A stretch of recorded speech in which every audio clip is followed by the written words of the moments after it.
The Rivers issue, you are all aware, is in court. The police will wait for the outcome of the court case. Whatever the court decides is what the police is going to do. Yes, we have our men barricading the secretariats as at now. We are doing that to prevent breakdown of law and order in that state.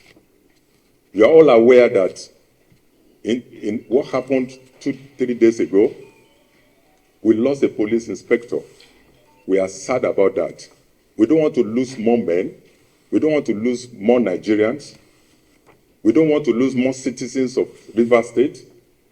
So we have a duty to prevent breakdown of law and order, and that's why we have our men taking over those secretariats while we await the outcome of the case in court.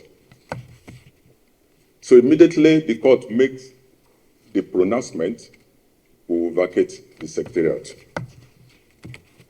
Question 4. Oh, okay, I've answered it. He said, when will the police vacate the secretariat? Yes, as soon as the court made its pronouncement, we will vacate. Thank you.